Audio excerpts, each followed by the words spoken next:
Partisipasi aktif masyarakat dalam pemilihan kepala daerah menjadi sebuah fenomena baru yang muncul di ibu kota. Upaya para relawan, teman Ahok untuk mengusung calonnya dalam Pilkada DKI 2017 tidak dapat dipandang sebelah mata. Bahkan untuk menyaingi gerakan masyarakat ini, partai politik mulai mewacanakan koalisi gendut untuk menghadapi pencalonan Ahok.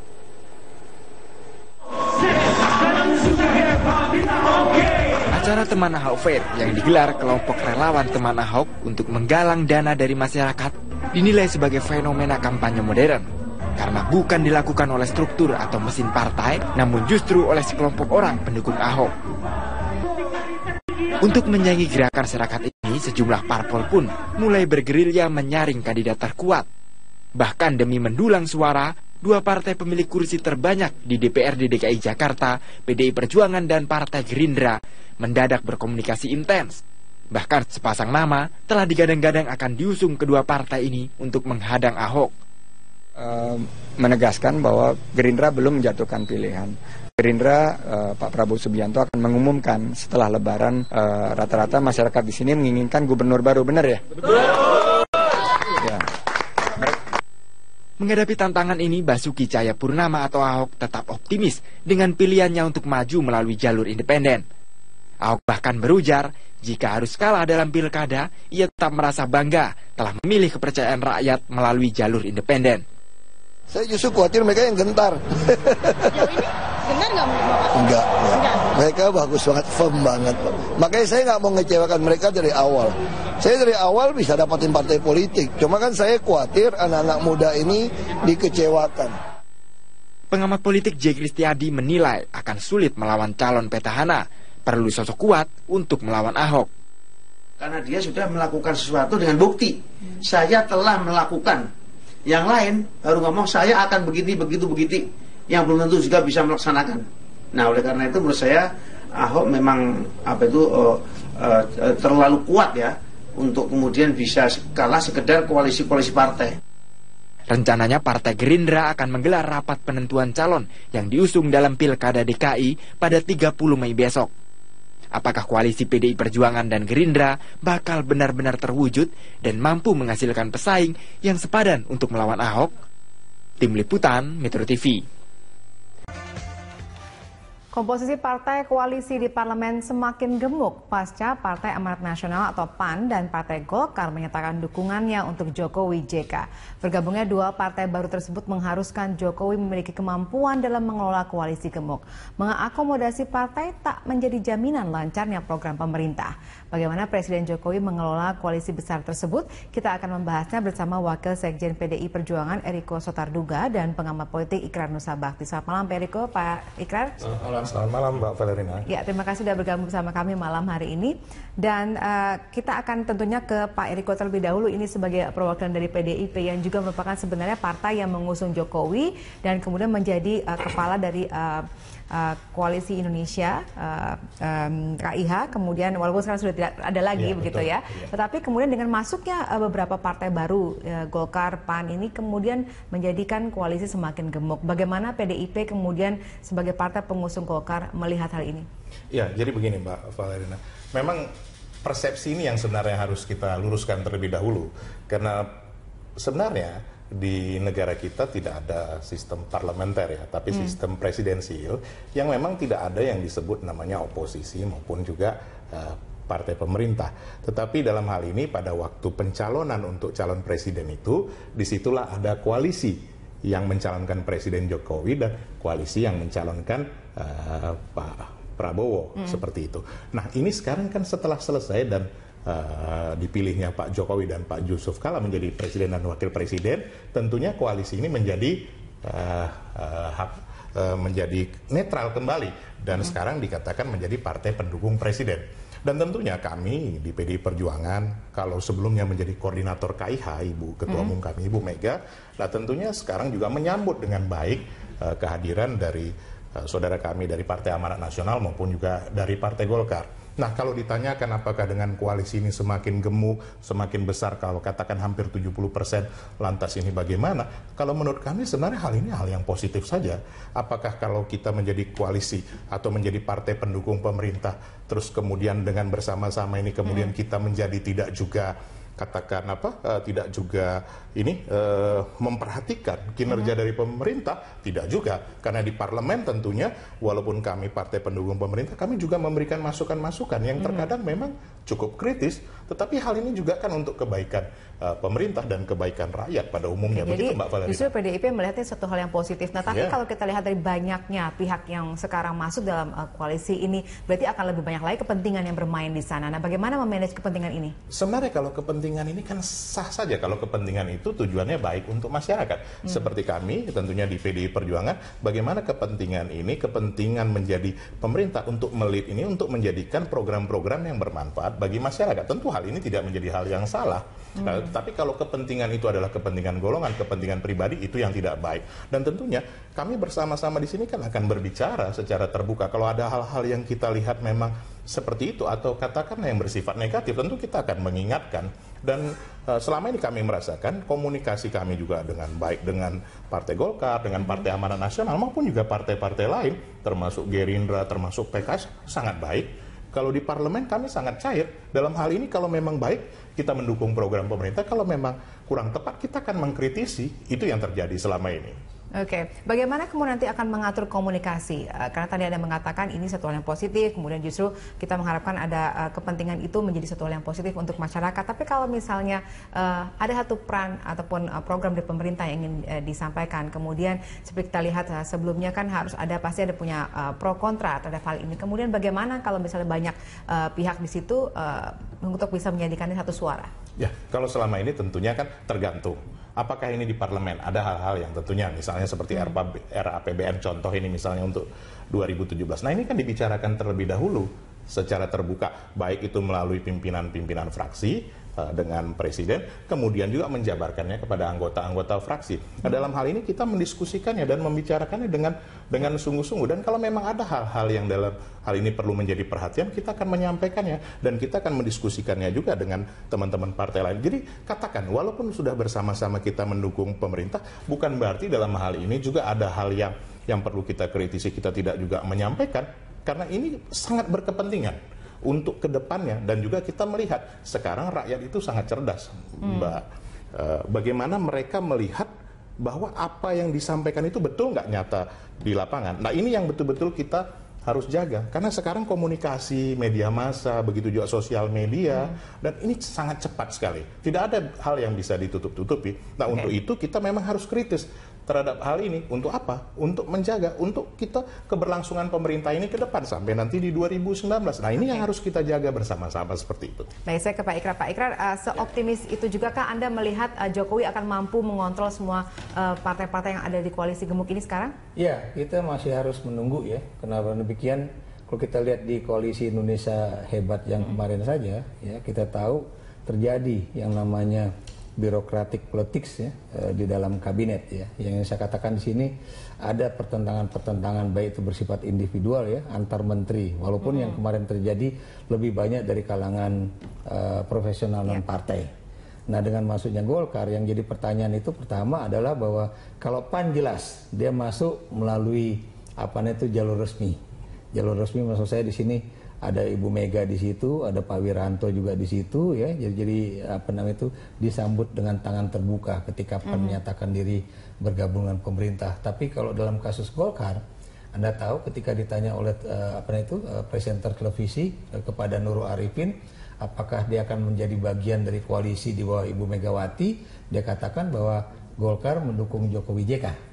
Jadi itu yang menjadi satu tanda tanya besar ya, apakah Golkar itu nanti akan bergabung di dalam koalisi partai pendukung pemerintah yang kemudian kita tahu yang menjadi koordinatornya adalah Ibu Megawati Soekarno Putri. Itu yang boleh dikatakan kedua ya. Jadi yang kalau kita perhatikan ya, kita juga melihat bahwa belum apa-apa saja. Jadi ini Golkar belum masuk kabinet, itu udah terjadi gesekan antara Golkar dengan PKB. Karena udah tahu PKB walaupun mengatakan yakin bahwa kita akan tetap jumlah menterinya akan tetap, tapi ada satu kementerian yang benar-benar diincar oleh Partai Golkar, yaitu Kementerian Desa. Yang kita tahu ini adalah boleh dikatakan kementerian yang juga bersama Kementerian Pertanian itu yang boleh dikatakan itu bisa sebagaikan gurita dia akan bisa mencapai sampai ke titik-titik terendah, yaitu daerah pedesaan yang selalu menjadi rebutan dari partai-partai politik. Makanya jangan heran kalau belakangan ini kan ada keinginan supaya Menteri Pertanian atau Menteri desa itu sebaiknya dari kalangan profesional supaya tidak ada politisasi dari kementerian tersebut ya. Nah, nanti kita belum tahu apakah di dalam reshuffle kabinet yang ketiga ini kalau Golkar mendapatkan 1 kursi tambahan karena udah punya 2 kursi di kabinet ya, itu nanti kementerian apa yang akan diberikan kepada Golkar. Kalau kemudian kementeriannya adalah desa dan PKB kehilangan posisi itu, ini akan ramai. PDIP juga saya yakin akan ramai. Karena PDIP akan sulit ya mendapatkan satu posisi yang kemudian bisa menjangkau sampai ke rakyat bawah yang Anda tahu itu adalah lumbung suara bagi partai politik gitu. Oke, dari PDIP sendiri apakah sudah ada suara-suara negatif mengenai masuknya Partai Golkar misalnya? Karena kan mereka tadi juga sudah katakan, Pak Ikrar mengatakan akan mengincar posisi tertentu di kabinet, padahal mereka sekarang sudah punya istilahnya 2 posisi ya. Ada misalnya Wakil Presiden Yusuf Kala yang juga bagian dari Golkar dan juga Menko Polhukam Luhut Binsar Panjaitan. Ya, jadi begini Mbak Valerina. Kalau dari segi tadi yang disampaikan Pak Ikrar mengenai soal susunan kabinet atau reshuffle ini tentu kami tidak ingin mencampuri. Itu betul-betul menjadi kewenangan Presiden dan itu menjadi hak prerogatif daripada Presiden. Tentu kami tidak ingin masuk ke dalam wilayah itu. Tapi kalau tadi ditanyakan mengenai reaksi daripada teman-teman di PDI Perjuangan sendiri, sebenarnya sangat menyambut positif. Karena kenapa? Dari awal juga kita sudah menyadari sebenarnya, kalau bukan, ini mungkin penilaian kami tentunya di internal kami, bahwa selama ini Golkar juga belum masuk ke katakan koalisi atau belum masuk mendukung pemerintah karena memang masih ada permasalahan dalam internalnya Golkar. Tapi pada dasarnya sebenarnya Golkar memang habitatnya atau DNA-nya memang selalu mendukung pemerintah yang ada. Seperti itu kalau kita melihatnya, dan tidak ada reaksi sama sekali dari teman-teman dan menyambut sangat positif. Karena kenapa? Kestabilan pemerintah ini juga penting sekali dalam hal keberhasilan pemerintah ini ke depan. Karena bagaimanapun juga Mbak Valerina, apapun program yang dilakukan oleh pemerintah, ini kepentingannya bisa disukseskan oleh dukungan-dukungan daripada partai di legislatif. Karena apapun, baik itu melalui anggaran, baik itu melalui pengawasan, semua ini juga kepentingannya bagaimana partai-partai sebanyak mungkin, sedominan mungkin untuk bisa mendukung pemerintah sehingga program pemerintah itu bisa berjalan baik. Dan kami secara internal pribadi partai dari PDI Perjuangan, bila mana pemerintah ini berjalan dengan baik, sukses sampai di 2019, tentu kita juga akan ikut dalam hal ini. Bagaimanapun kan ini juga produk daripada PDI Perjuangan, produk daripada partai-partai yang mendukung pemerintah, atau katakan tadi yang disampaikan oleh Pak Ikrar, Profesor Ikrar itu di Koalisi Indonesia Hebat. Tetapi coba kita melihat ini dulu, jangan dulu kita menilai dalam sudut yang katakan negatif, karena waktu nanti yang akan menentukan seperti ini. Dari jawaban Anda tampaknya sepertinya memang PDIP yang mengharapkan juga ada dukungan dari partai lain supaya lebih kuat dalam misalnya kebijakan pemerintah. Sekarang begini Mbak Valerina, kalau kita katakan di legislatif, Profesor Ikrar, kalau kita tidak sulit dalam hal katakan melakukan lobbying, meyakinkan yang lain, kan ini kan jauh lebih enak. Kita bisa bersama-sama untuk mendukung pemerintahan yang ada. Dalam tanda kutip bahwa kita juga harus tetap kritis, tetap harus juga melihat kalau ada memang hal yang tidak baik atau ada kekurangan, kita juga harus menyampaikan. Nah, ini hal-hal seperti ini yang kita mau budayakan, karena kita memang tidak ada namanya oposisi, tidak ada namanya pihak yang bertentangan, tidak ada dalam konstitusi kita seperti itu, Mbak Valerina. Oke, Pak Ikrar, Anda melihatnya nanti akan kemana ini arah koalisinya? Apakah benar-benar bisa dikontrol oleh PDIP sebagai koordinator dalam koalisi yang awalnya begitu, atau justru malah PDIP yang akan disetir oleh partai-partai besar lainnya? Dalam sejarah politik Indonesia, kita tahu biar bagaimanapun yang namanya Partai Golkar itu memiliki kecanggihan politik yang jauh lebih dahsyat dibandingkan PDI Perjuangan. Ya, termasuk juga dalam penentuan misalnya pada 2014 yang lalu ya, setelah kalah di dalam pemilu presiden, kita tahu bagaimana kecanggihan dari manuver-manuver politik orang-orang di Partai Golkar.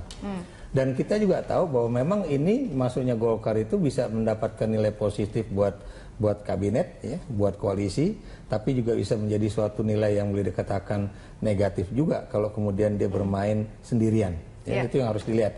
Nah, ini juga menjadi tantangan bagi teman-teman di PDIP untuk kemudian meningkatkan kapasitas intelektual mereka. Maaf kalau saya menggunakan kalimat itu ya, karena belakangan ini saya melihat tidak sedikit teman-teman PDIP itu yang masih berjiwa oposan, ya.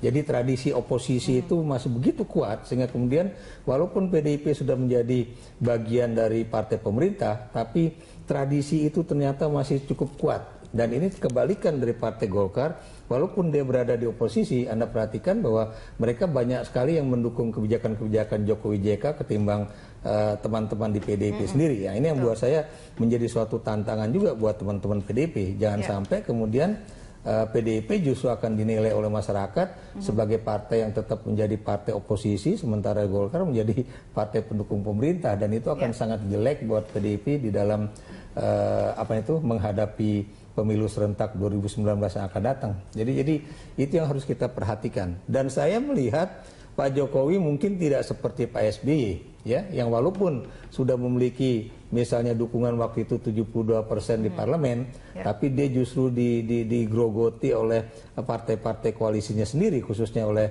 waktu itu Golkar dan PKS, ya, kadang-kadang P3 juga demikian.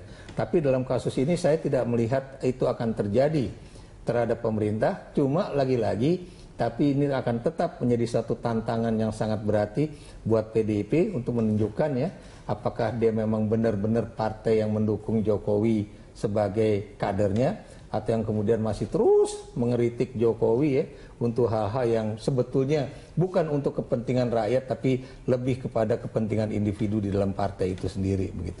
Oke, baik. Ini menarik sekali karena kita melihat tadi komentar yang ketika misalnya salah satu personel Golkar diwawancara mengatakan kita mendukung Jokowi JK tapi tidak di bawah betul, Megawati. Itu yang tadi saya katakan, ya. Dan itu pernyataan itu telak-telak di depan televisi, saya ada di situ, ya. Jadi itu dalam suatu wawancara juga, ya, dan itu telak-telak dikatakan kita mendukung Jokowi JK, kita belum menjadi bagian dari koalisi di bawah Ibu Megawati Soekarno Putri. Nah, ini menjadi satu challenge buat PDIP. Kita akan tanyakan nanti di segmen berikutnya. Pemirsa tetap bersama kami akan kembali saja berikut ini. Sebelum melanjutkan dialog, kita simak dulu data berikut ini. Pemirsa, di awal pemerintahan, Presiden Jokowi didukung oleh Koalisi Indonesia Hebat dengan beranggotakan PDIP, PKB, Nasdem, Hanura, dan PKPI. Seiring berjalannya pemerintahan, berturut-turut bergabung pula P3, PAN, dan Golkar. Saat ini Koalisi Indonesia Hebat menyebut diri dengan sebutan Koalisi Partai Pendukung Pemerintah atau KP3. Sementara partai yang berada di luar pemerintahan Koalisi Merah Putih setelah ditinggal 3 partai anggotanya kini praktis hanya punya Gerindra dan PKS. Sementara Partai Demokrat menyatakan netral atau tidak ikut salah satu koalisi. Perpindahan partai di koalisi ikut mengubah komposisi kursi anggota di DPR. Dulu Koalisi Merah Putih unggul dengan 291 berbanding 206. Setelah pindahnya P3, PAN, dan Golkar, kini Koalisi Merah Putih lebih sedikit, tinggal 113 kursi berbanding dengan 386 kursi pendukung pemerintah. Sementara 61 kursi Demokrat masih tetap menyatakan netral. Baik, kalau dilihat dari komposisinya memang saat ini Koalisi Indonesia Hebat ataupun KP3 sekarang namanya itu memang sangat kuat, ya, karena sudah lebih dari 386 kursi sudah dimilikinya. Nah, apakah ini kemudian juga menjamin bahwa akan stabil dalam artian selalu bisa menjamin bahwa program pemerintah akan didukung sepenuhnya oleh anggota KP3 ini? Ya, ini waktu yang bisa menentukan, Mbak Valerina. Tadi sudah disampaikan Profesor Ikrar bahwa pada waktu zaman pemerintahan terdahulu, sedemikian gemuk juga tidak mendukung dengan pasti. Nah, tadi kan sudah dikatakan di awal bahwa ada kepentingan-kepentingan seperti itu. Nah, kita lihatlah berdasarkan soal waktu. Tetapi ini kan sudah dinyatakan secara langsung oleh partai-partai itu untuk bersama. Tentunya masyarakat juga tentu akan menilai sendiri seperti apa partai-partai ini sungguh-sungguh dalam mendukung pemerintahan yang ada seperti saat ini. Karena kenapa? Kalau kami melihat Mbak Valerina, ya, masyarakat sekarang sudah sangat dewasa dalam menilai hal seperti itu. Manuver-manuver itu semua atau hal-hal seperti itu, masyarakat juga sudah sangat melihat, dan ini terbukti dari hasil kemarin penilaian daripada salah satu media kita yang selama ini cukup kritis dalam hal seperti itu. Nah, kita melihat ternyata kita kenaikannya bahkan lebih tinggi daripada tahun 99, Pak Ikrar, hampir 36%. Apakah itu juga karena kita katakan kita bersama-sama dengan pemerintah atau apa, nah tentunya media itu yang bisa menjawabnya. Tetapi kalau menurut kami proses ini sendiri adalah proses yang positif. Artinya dalam ketatanegaraan kita sudah menyatakan untuk bergabung. Apakah bergabungnya itu seperti apa, tidak mau bersama dengan kita atau dikoordinir, itu sah-sah saja. Karena bagaimanapun juga semua kan masing-masing mempunyai independensi dalam hal menentukan pandangan partainya, tidak salah. Dan sekali lagi saya sampaikan bahwa mendukung itu juga tidak hanya mendukung begitu saja, tapi juga betul-betul harus menjaga bahwa pemerintahan ini bisa berjalan dengan efektif, dengan benar, dan betul-betul program itu sampai pada masyarakat. Program itu betul-betul memang menyentuh kepada masyarakat. Itu adalah pada posisi yang ideal, sesuai dengan harapan Anda ketika mengatakan bahwa semua pihak akan mendukung pemerintah dan 100% untuk kepentingan masyarakat. Nah, kalau belajar dari pengalaman terdahulu pada saat masa pemerintahan SBY, di mana Partai Golkar juga dalam koalisi sebenarnya, tapi ternyata dia tetap bermain dua kaki. Apakah PDIP juga sudah siap dengan kondisi seperti itu? Kalau itu tentunya kan sebaiknya ditanyakan dengan Partai Golkar. Kalau dari kami sendiri, kami tentu akan bekerja mendukung pemerintah, tentu dengan cara kami tentunya, bagaimana kami menyampaikan apa adanya kondisi yang real di masyarakat saat ini yang terjadi, bahwa terjadi katakan ketimpangan yang luar biasa yang harus kita cegah bersama-sama. Nah, kalau itu kami tentu tidak bisa menjawabnya, Mbak Farah. Kalau itu terjadi, bagaimana kemudian langkah yang akan diambil oleh PDIP? Kalau kami tentunya kami bersama-sama dengan pemerintah tentunya akan menghadapi apapun hal-hal yang terkait dengan hal itu. Yang menjadikan pemerintahan ini juga adalah dari PDI Perjuangan, dan ini adalah kader kami, kader terbaik kami. Tentu kami akan menjaga hal seperti ini. Tetapi menjaga bukan berarti dengan mengatakan sesuatu yang indah tetapi tidak pada kenyataannya, begitu Profesor Ikrar. Tapi harus menyampaikan fakta yang ada. Karena terkadang kebenaran itu sebenarnya tidak mudah. Kadang kebenaran itu pahit, tetapi kita harus sampaikan bahwa ini yang benar, seperti itu. Oke, Pak Ikrar, kalau menurut Anda nanti akan seperti apa ini koalisinya? Akan satu yang stabil tadi seperti diharapkan, atau ada riak-riak yang akhirnya malah akan mengganggu? Sejauh tidak ada pertentangan dalam artian politik ekonomi, yang terkait ekonomi, saya pikir koalisi ini akan berjalan sampai 2019. Karena buat saya yang harus diwaspadai oleh teman-teman di PDIP adalah tadi saya katakan kelincahan dalam berpolitik melalui pendekatan intelijensia tadi itu, ya. Saya ingin katakan demikian, ya. Sekarang Golkar itu udah kalah 2 set. Maksud saya PDIP udah kalah 2 set. Pertama, ya, belum apa-apa Golkar baru saja selesai munaslup, udah menyatakan akan mendukung Jokowi pada pemilu presiden 2019, sementara PDIP belum, ya.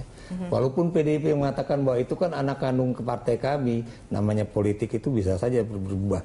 Biar bagaimanapun di mata masyarakat, ya, terserah PDIP suka atau tidak suka, persepsi orang terhadap Golkar itu akan lebih baik dibandingkan dengan PDIP, karena belum apa-apa dia udah nyatakan akan mendukung kembali Jokowi. Yang kedua, Anda juga tahu bahwa Setia Novanto dan juga Nurul Arifin dan juga beberapa anggota Partai Golkar sudah menyatakan, saya melihat bahwa Ahok itu kerjanya bagus dan bukan mustahil Golkar akan mendukung Ahok dalam pilkada DKI. Ya.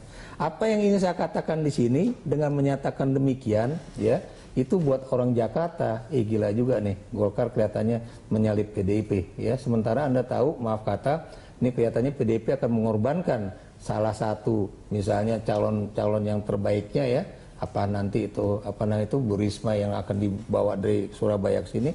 Walaupun buat saya Bu Risma itu tidak cocok untuk Jakarta, alam medanya itu berbeda, ya. Nah, kemudian Anda juga tahu, apakah PDIP juga cukup misalnya waspada dalam memperhatikan langkah-langkah Golkar di dalam pilkada 2017 yang akan datang? Kenapa demikian, ya? Kekalahan Golkar pada berbagai pilkada 2015 kemarin, ya, itu akan ditembus mereka ingin membayar, ya, supaya 2017 tidak seperti itu. Dan Anda tahu Golkar juga menyatakan untuk 2019 kami belum punya kader untuk menjadi calon presiden.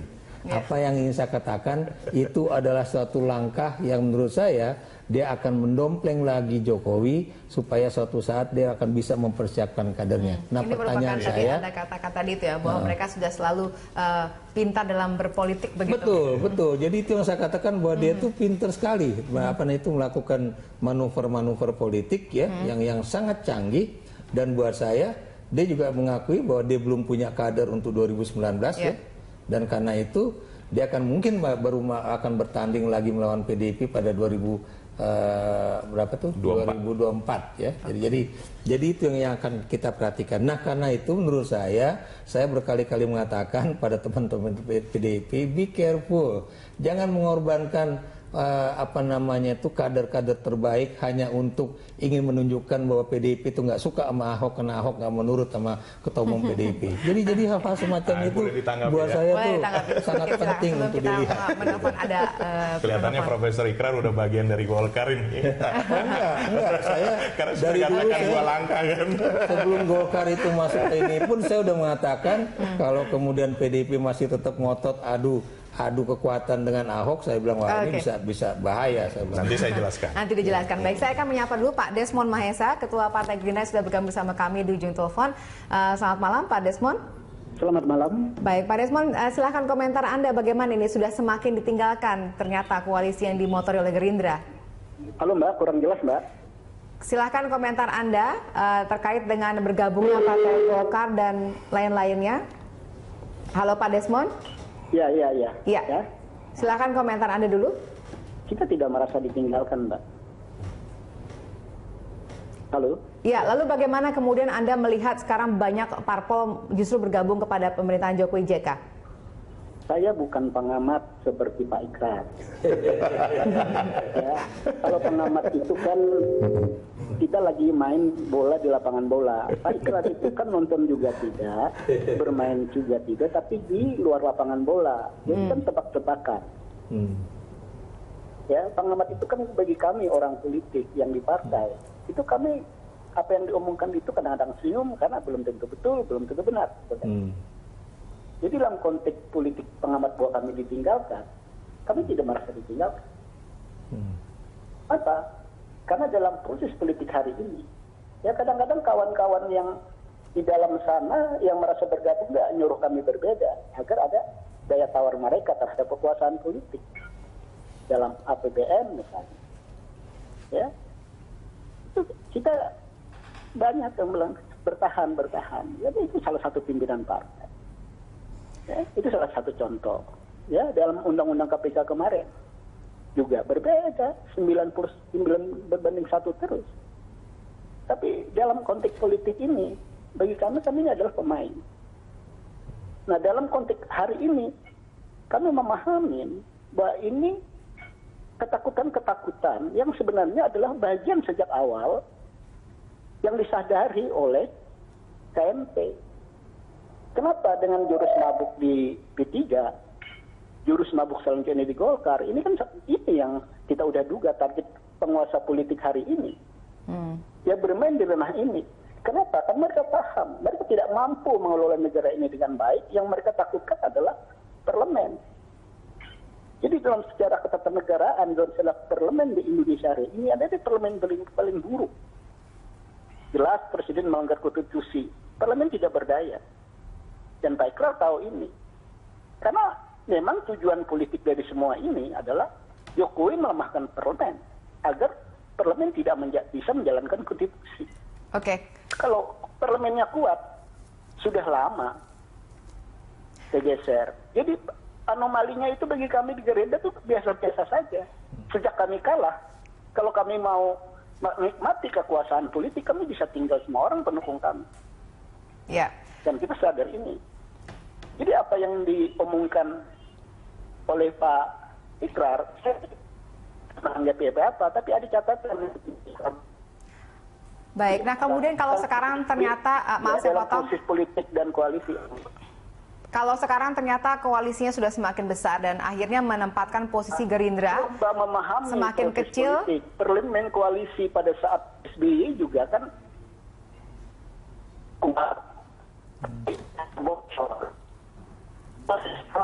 politik ini lebih kasar, lebih berat dan soal. Nah, proses politik hari inilah masa transisi. Malah kalau kami membaca adalah mendekati 2018 persiapan pemilu presiden. Partai-partai kembali berpolitik. Hari ini mereka takut dengan Jokowi karena mereka ada kepentingan pemilu dan undang-undang pemilu. Tapi mendekati 2018 persiapan pencalonan presiden, pasti harga partai-partainya mahal juga. Nah, disinilah hukum karmanya Jokowi bagi kami, ya, pemain politik di parlemen. Jadi yang namanya koalisi-koalisi itu kan semu. Dalam ketatanegaraan kita kan tidak dikenal ini.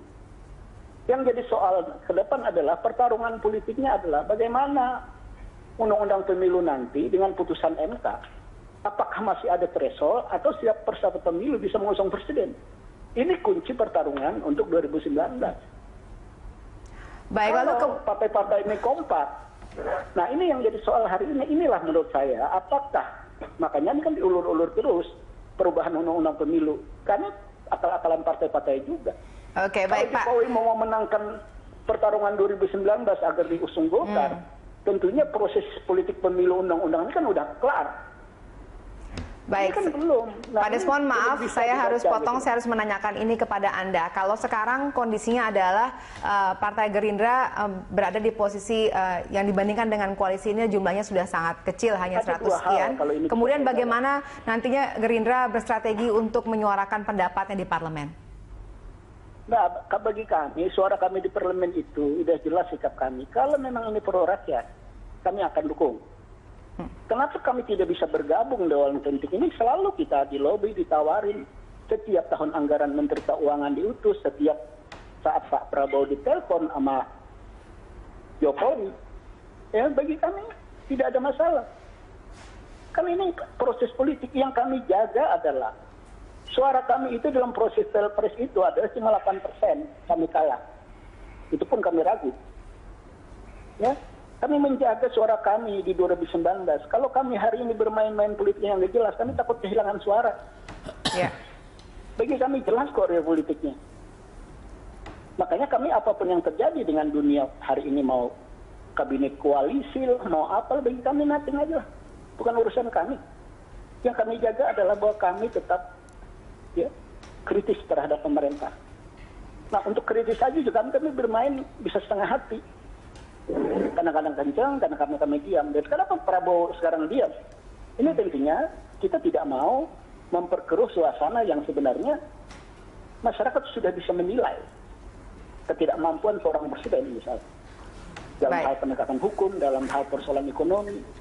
Kan ini sangat jelas.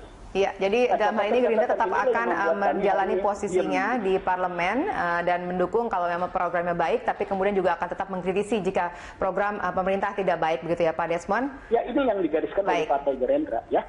Dan saya juru bicara di bidang politik dan hukum, bukan Fadli John. Terima kasih Pak Desmond Maesa sudah bergabung bersama kami pada malam hari ini. Selamat malam. Baik, Pak Ikrar, silahkan ditanggapi itu. Tadi katanya Pak Ikrar memberikan satu komentar yang mungkin kontra dengan Pak Desmond. Saya pikir dia nggak mendengar apa yang kita bicarakan ya. Kemudian seolah-olah saya mengatakan bahwa Gerindra itu kehilangan dukungan dan sebagainya ya, atau ditinggalkan dan sebagainya. Itu kan Anda yang tadi mengatakan begitu ya. Dan saya selalu mengatakan justru ini adalah masa-masa keemasan buat Partai Gerindra. Kalau Anda baca komentar-komentar saya ya, kenapa demikian? Karena kalau Partai Gerindra itu bermain lincah dan baik, itu yang tadi katakan oleh Desmond itu, dia justru akan bisa mendulang dukungan dari rakyat. Ya, ini yang harus kita perhatikan ya.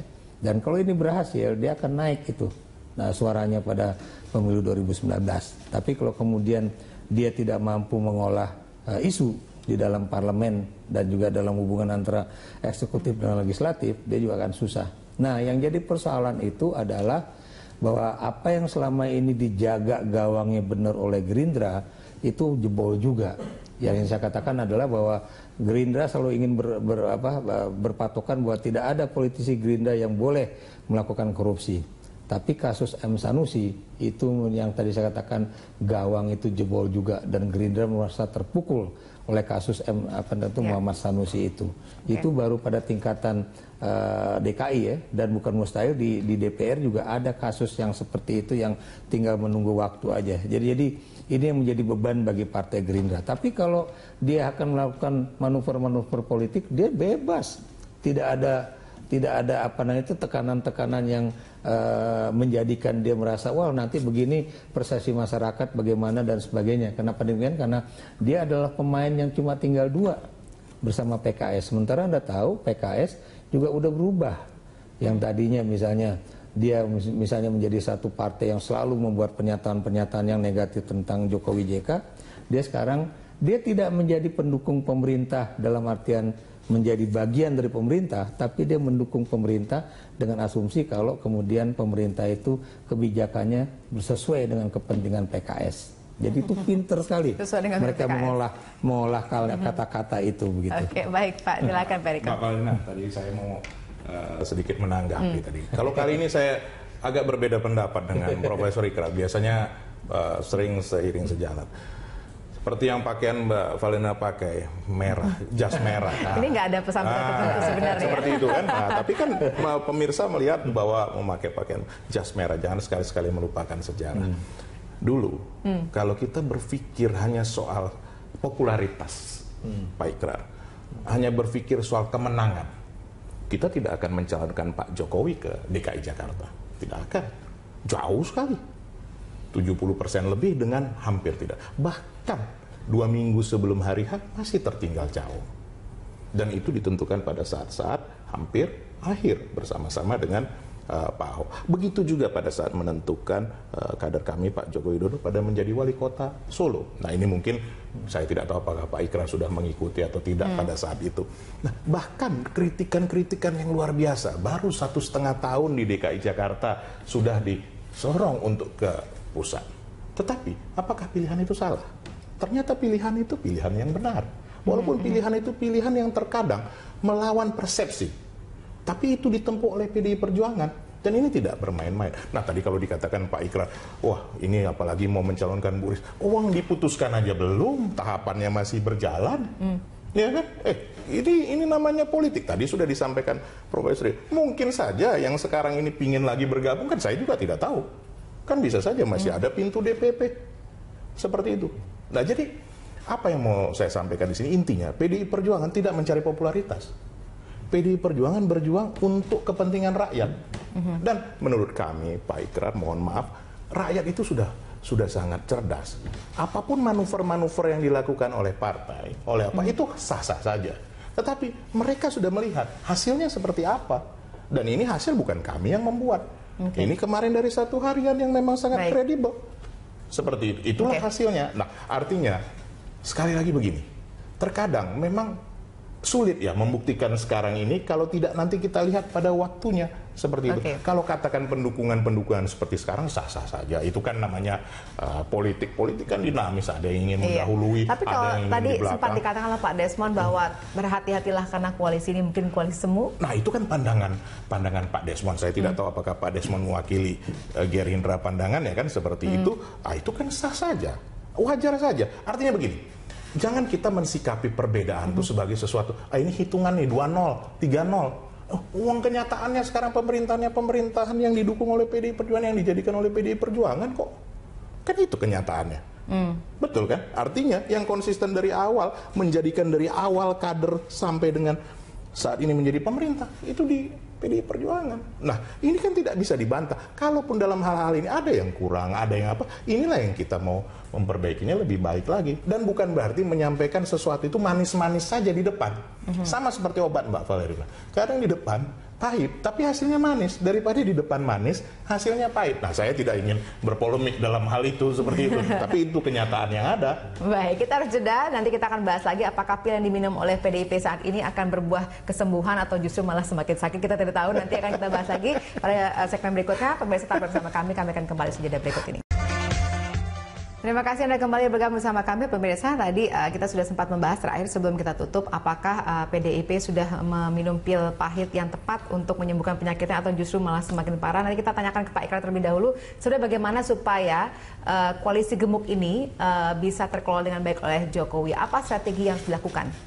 Yang jelas ya untuk 3,5 tahun ke depan ya, kayaknya sih pemerintahan Jokowi ini tidak akan mengalami suatu benturan-benturan politik di dalam koalisinya yang kemudian akan menggunakan 2 kaki di parlemen ya.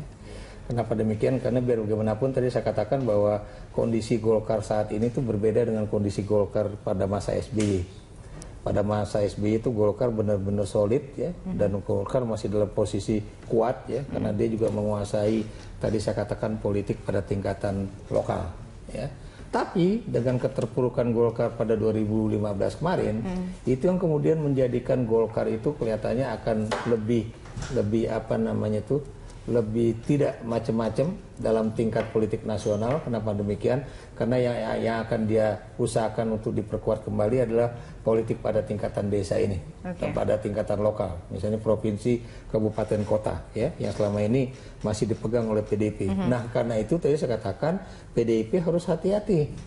Kenapa harus hati-hati? Sebab kalau kemudian PDIP memberikan kesempatan yang terlalu banyak atau terlalu memberikan cek kosong kepada Golkar, dia akan tergilas sendiri pada 2019 yang akan datang. Ketika Anda mengatakan PDIP, apakah di situ termasuk Jokowi dalamnya atau dalam hal ini misalnya Megawati? Kalau buat saya Megawati dan jajarannya, karena biar bagaimanapun Jokowi itu bukan pengurus PDIP.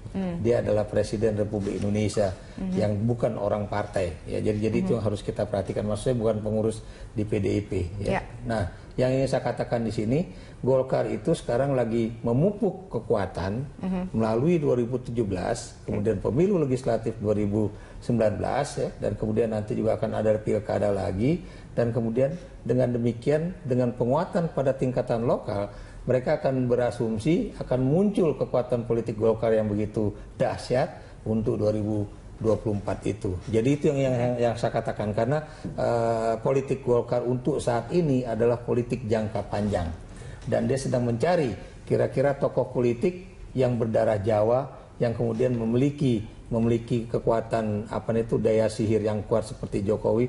Itulah yang sedang dicari oleh Partai Golkar dari dalam Partai Golkar sendiri. Jadi Anda mengatakan bahwa ke depan politik kita akan biasa-biasa saja, jadi tidak akan ada lagi riak-riak dalam artian pro kontra yang berarti untuk menentang misalnya kebijakan pemerintah. Selama everything being equal, ya. Jadi selama misalnya pembangunan infrastruktur berjalan dengan baik, ya.